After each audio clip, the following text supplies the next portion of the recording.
Eclesiastés capítulo 2, versículos del 3 al 9, dice así en el nombre del Señor Jesús. Amén. Propuse en mi corazón agasajar mi carne con vino, y que anduviese mi corazón en sabiduría, con retención de la necedad, hasta ver cuál fuese el bien de los hijos de los hombres, en el cual se ocuparan debajo del cielo todos los días de su vida. Engrandecí mis obras, edifiqué para mí casas, planté para mí viñas, me hice huertos y jardines, y planté en ellos árboles de todo fruto.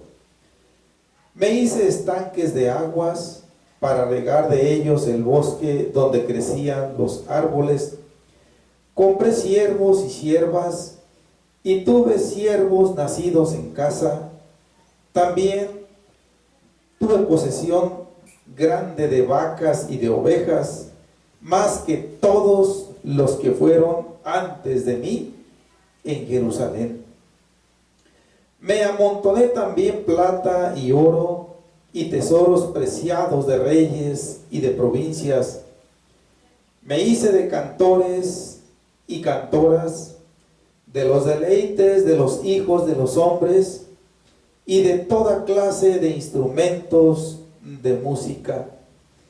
Y fui engrandecido y aumentado más que todos los que fueron antes de mí en Jerusalén. A más de esto, conservé conmigo mi sabiduría. Amén. Gloria a Dios. Tomen su asiento, mis hermanos. Acabamos de leer una cita bíblica formada por varios versículos, mis hermanos, que no es mi costumbre leer tantos versículos, pero todos ellos forman un conjunto de hechos, de conductas que están bien entrelazadas y que pues no podemos separarlos.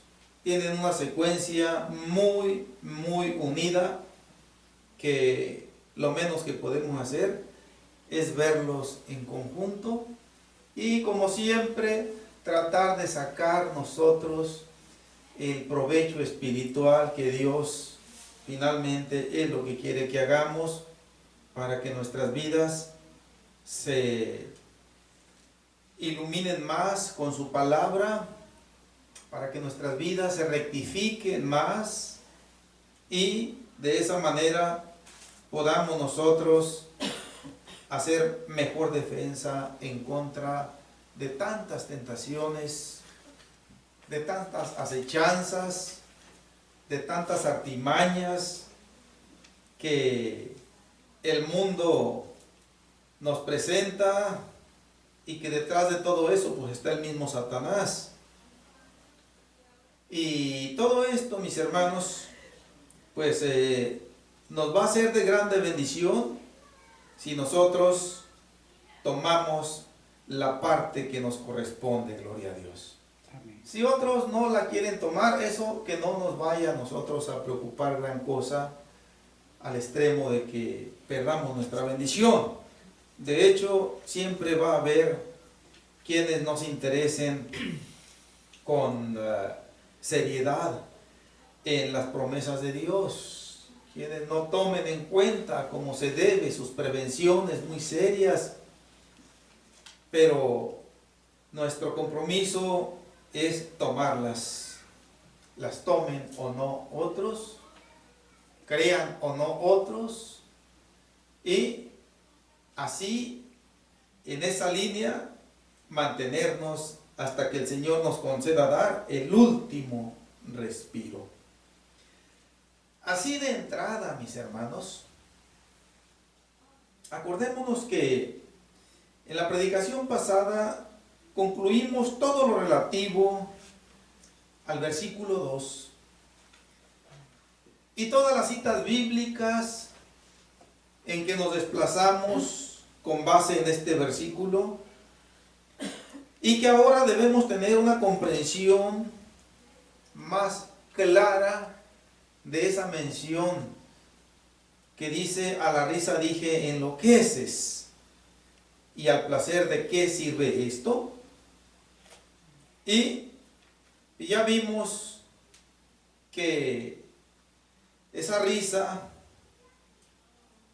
que el predicador califica como una risa enloquecida se refiere de una manera clara a las personas que viven en un mundo de alegría, de felicidad, de gozo, pero que no proviene de parte de Dios, y que es necesario que rectifiquen esa conducta. Y cuando estas personas, cuando algunas de ellas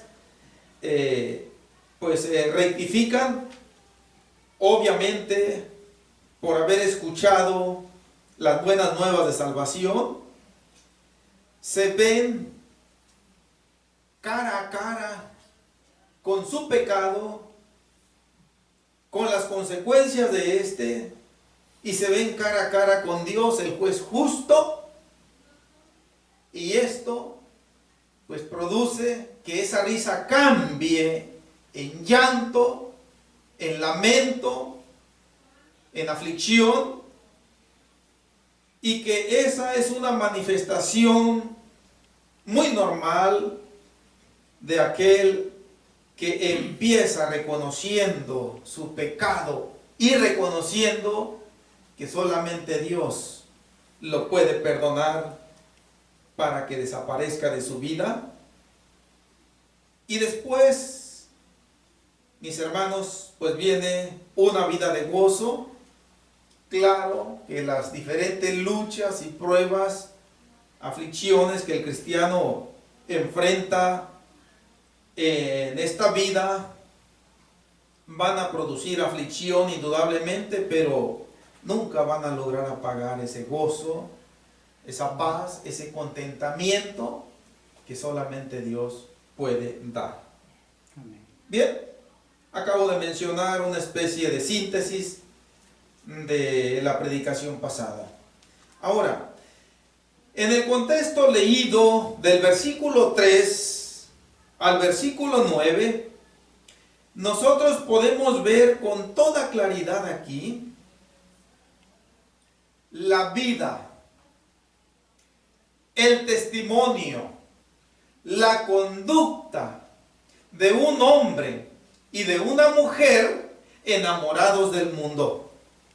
De un hombre y de una mujer que están a merced del mundo y que con toda facilidad son manejados por el mundo y sus concupiscencias.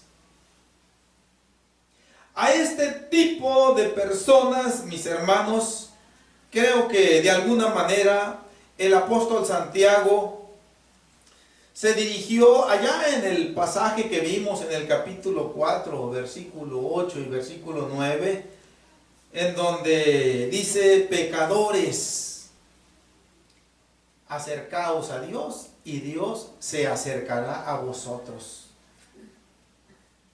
Y ya le sigue diciendo que deben cambiar su sonrisa en llanto y que deben cambiar de actitud. Hermanos, regularmente la voz del Evangelio siempre se va a levantar para hacer reflexionar a la humanidad, para que no caiga en esta triste, en esta lamentable situación en que el rey Salomón está testificando que él lo vivió. Y que todo esto nos da luz para explicarnos todavía con más claridad por qué llegó el momento en la vida del rey Salomón cuando ya era viejo, que su corazón ya no era recto para con Dios. Es que un corazón nunca va a poder ser recto para con Dios cuando le empieza a dar la espalda y cuando le empieza a sonreír al mundo y a sus concupiscencias. Y la voz del Evangelio siempre lleva la esencia, la fortaleza de sacar al ser humano de esta situación en que se encuentra aprisionado por su lujuria material y darle una formación tal de madurez que ciertamente es necesario que nosotros todos los días hagamos uso de algunas de las cosas que hay en el mundo. Esto es algo indispensable que nosotros no podemos eludir como consecuencia de estar morando en esta humanidad carnal terrenal. Si no todos los días, sí, cotidianamente tenemos que ir a los lugares en donde venden alimentos. Tenemos que ir a los lugares en donde se abastecen nuestros vehículos de combustible. Tenemos que ir a los lugares en donde nos suministran, nos proporcionan los servicios públicos que gozamos en casa, como es la renta, los que rentamos, como es el gas, la luz,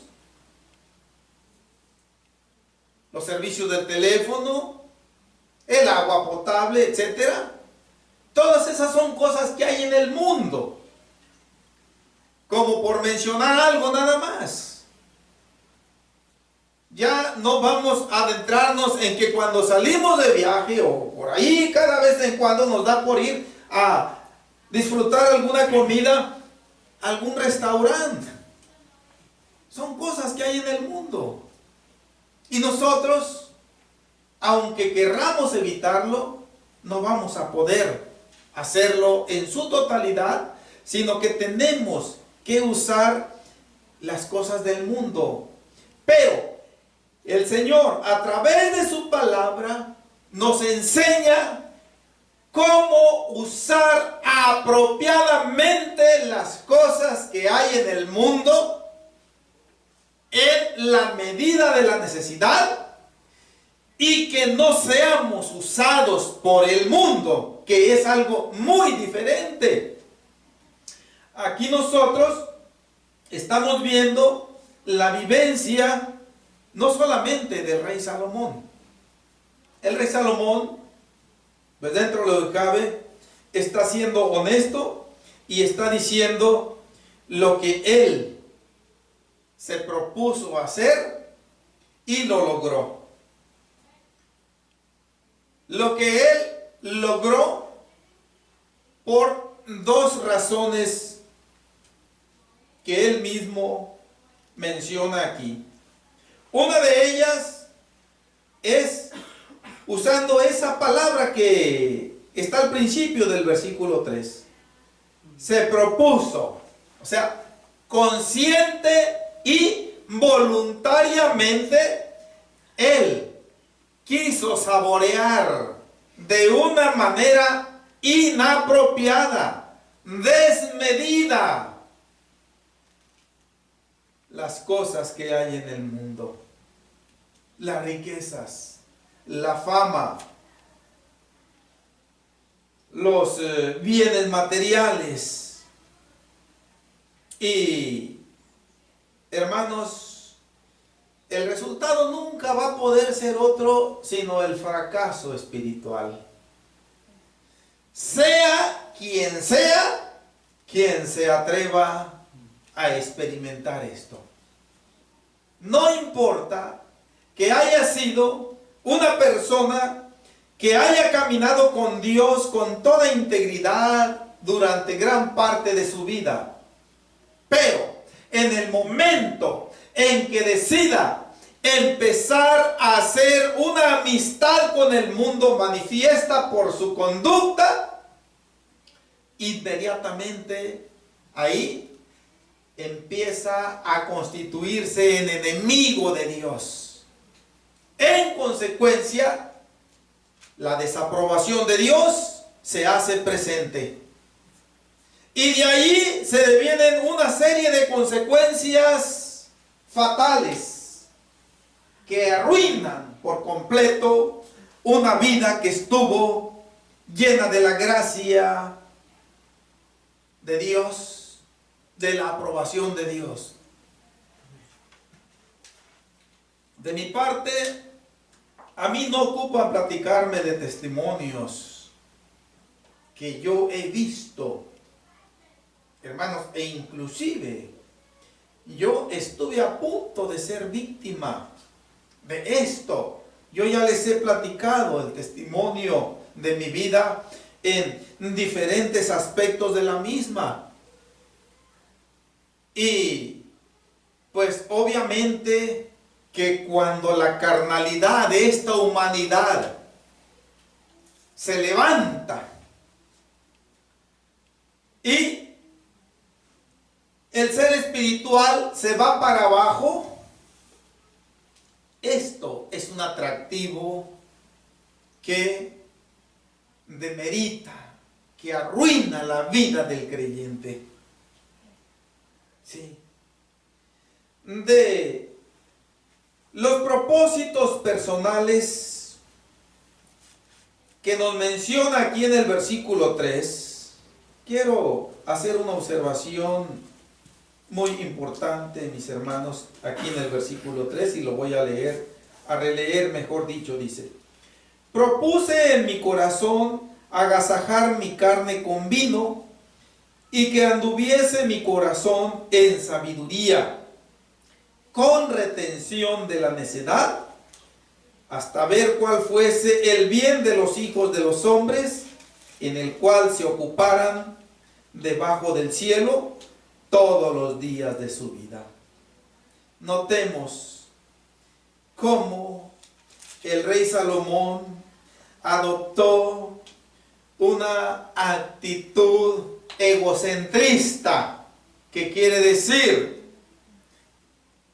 esmerarse en atenderse, en autoatenderse de una manera muy consentida.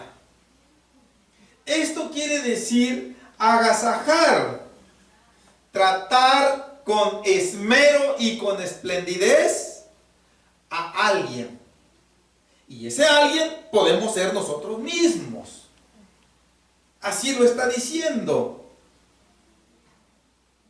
Él no está diciendo que se propuso agasajar a otro o a otros. Probablemente lo hizo, pero no lo está diciendo aquí. Aquí está diciendo mi carne con vino. Esta expresión, mi carne, es una manera de decir a mí mismo. Sí.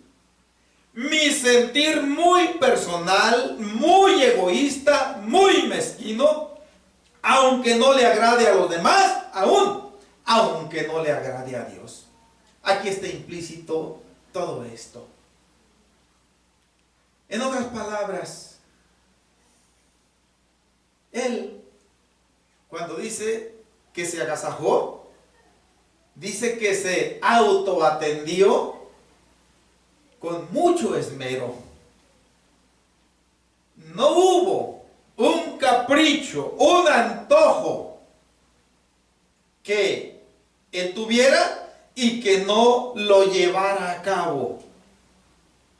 Dije yo, una de las razones fue que voluntariamente él lo hizo, pero esto no pudo llevarlo a cabo el rey Salomón si no hubiera tenido los medios materiales y económicos para hacerlo.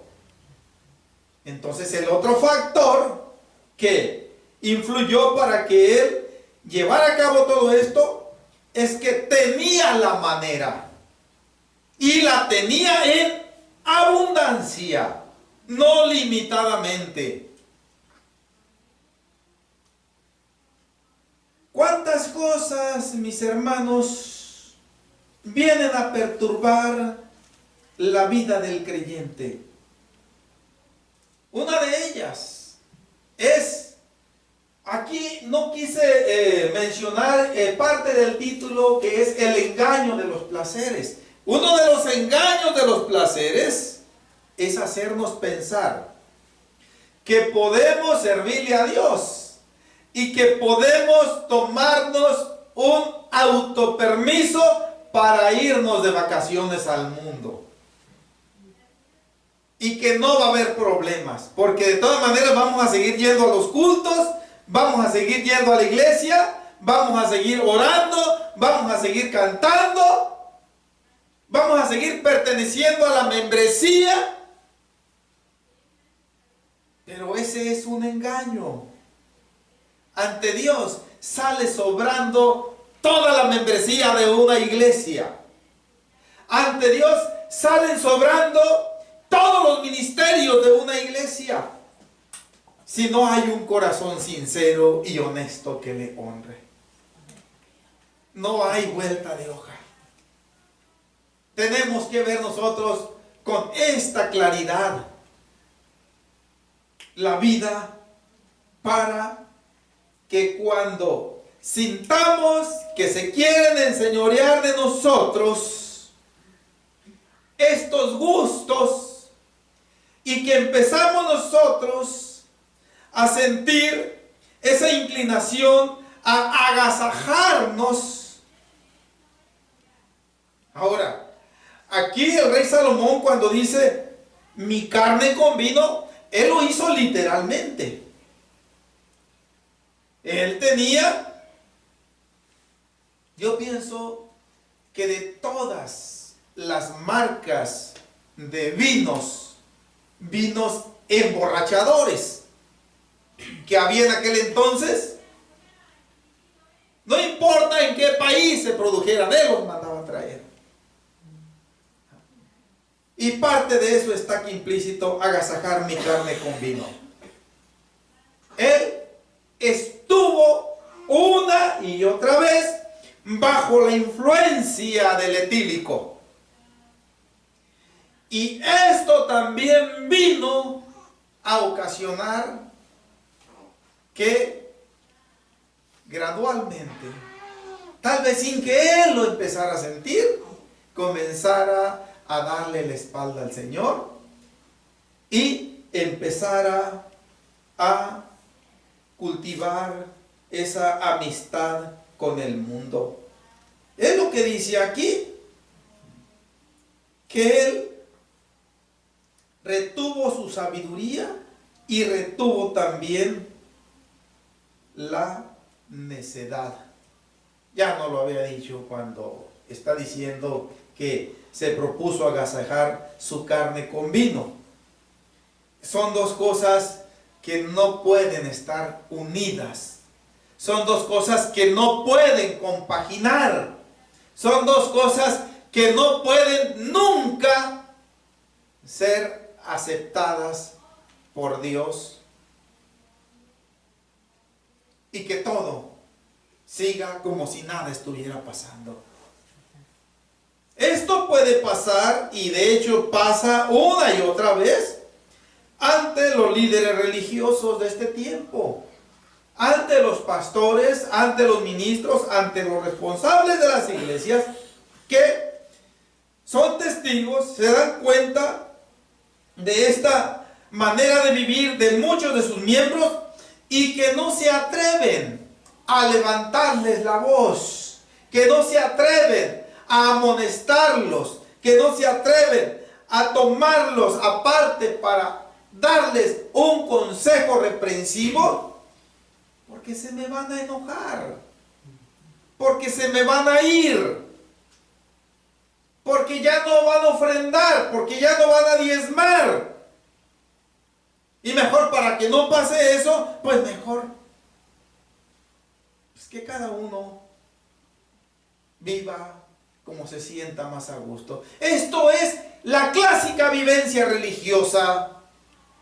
No voy a decir nada más en este tiempo, prácticamente desde que se formó la iglesia, esto ha sido un mal que ha habido. Siempre ha habido cristianos honestos y siempre ha habido cristianos simuladores. Y nosotros siempre tenemos que estar en guardia y luchar y esforzarnos por estar dentro de esa categoría de cristianos honestos, sin desconocer, mis hermanos, que a cada día le vamos a fallar al Señor.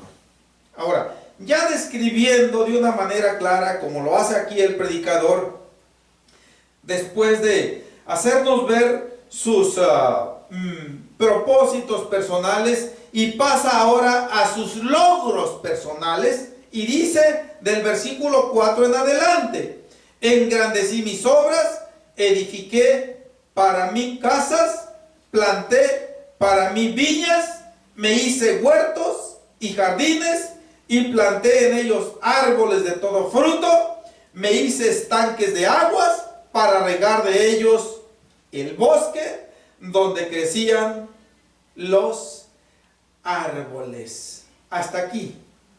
Creo que esta sección de versículos que leímos la podemos dividir en dos o en tres categorías. Una de ellas, de las tres, obviamente quedan comprendidas en la mención del versículo 3. La primera de ellas se está refiriendo a las cosas materiales, que son diferentes bienes inmuebles, que son terrenos, que son construcciones, y que estas construcciones las contemplan edificaciones de vivienda o casas, y las contemplan edificaciones de ornamentación o cosas accesorios para que éstas se mantengan con vida. El primer libro de Reyes, desde el capítulo 7, de una manera salteada, hasta el capítulo 10, nos habla de estos logros que el rey Salomón tuvo. Ahora, de esto que acabo yo de leer aquí, y que concluí en el versículo 6, yo quiero hacer una observación muy importante, mis hermanos. En el Medio Oriente, allá, en donde se encuentra Israel, el Estado de Israel, en donde tuvo su reinado el rey Salomón, en donde edificó esta serie de infraestructura que él está mencionando aquí, ciertamente en ese país y otros vecinos, como los persas, como Babilonia, hubo grandes ríos. Hay inclusive todavía ríos que han perdurado a través de los milenios y que pienso yo que van a perdurar hasta el fin de este mundo. Tenemos, por ejemplo, el río Jordán, que nos da razón la palabra de Dios, que hay una época del año, cuando se dejan venir las épocas de lluvia, en donde el río se desborda de lo creciente que se viene, y el agua es abundante. Más al oriente, en el reino de Babilonia, de los persas, de los medos, entre otros, hay otros ríos. Está el Tigris, está el Éufrates. Por allá el Salmo 137, voy a leerlo así de pasadita nada más para efectos del propósito que quiero mencionar. Nos habla de los ríos de Babilonia. Salmo 137. Ahorita regresamos nuevamente a Eclesiastés 2. Salmo 37, versículo 1 solamente. 137, mis hermanos, es el Salmo.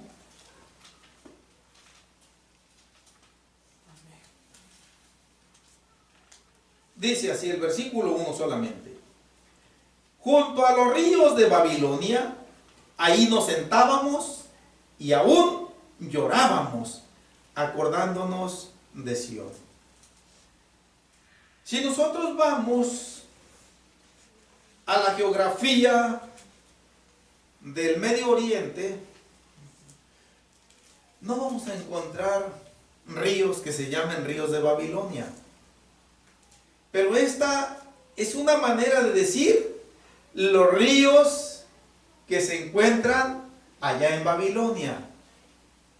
Como por decir, los ríos que hay en el estado de Sinaloa, que son 11, es el estado que más ríos tiene en su geografía de la República Mexicana.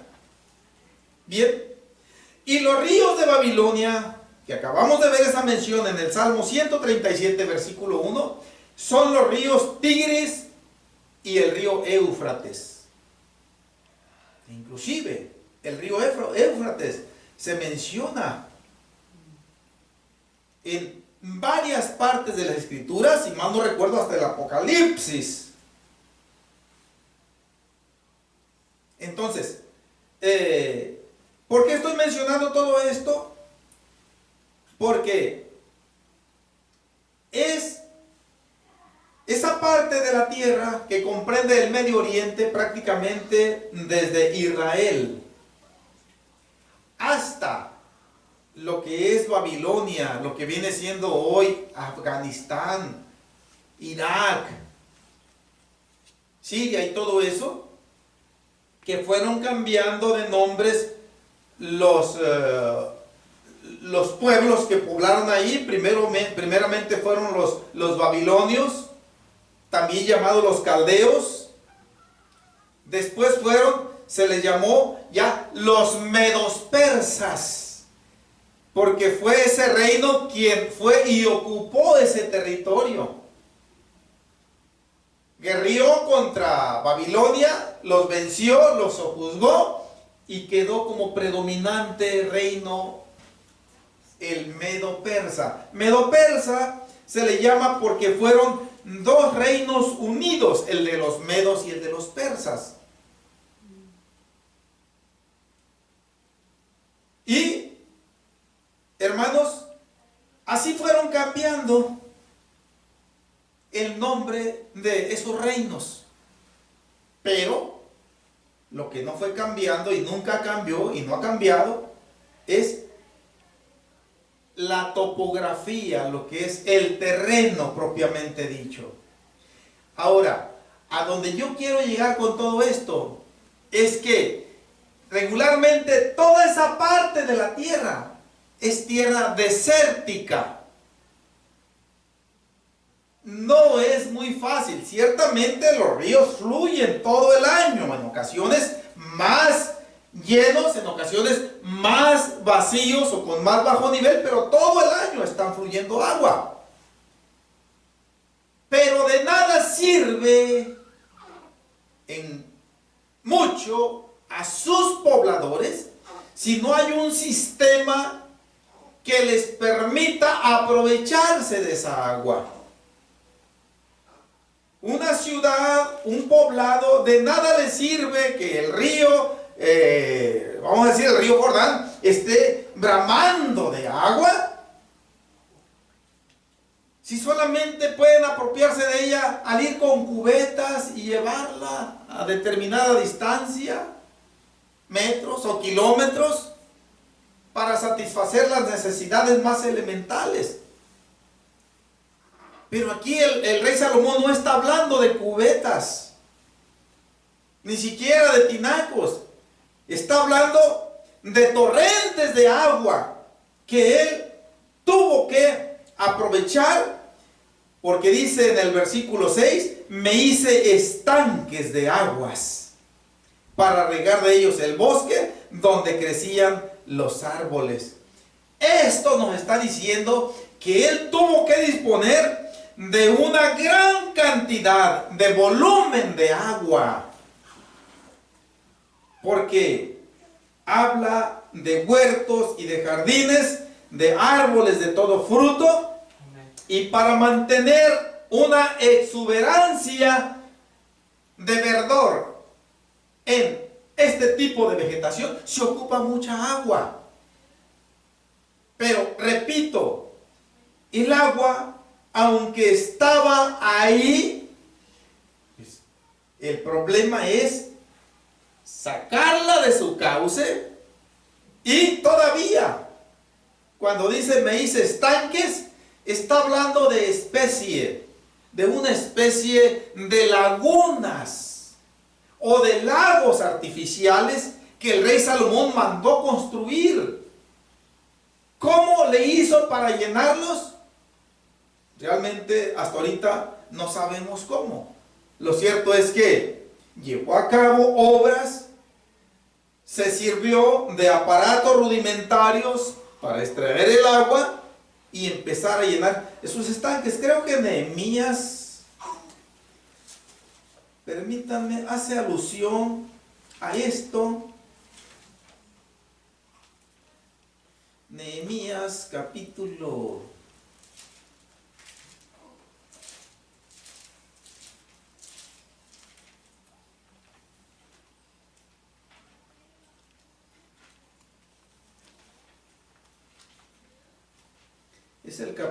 2.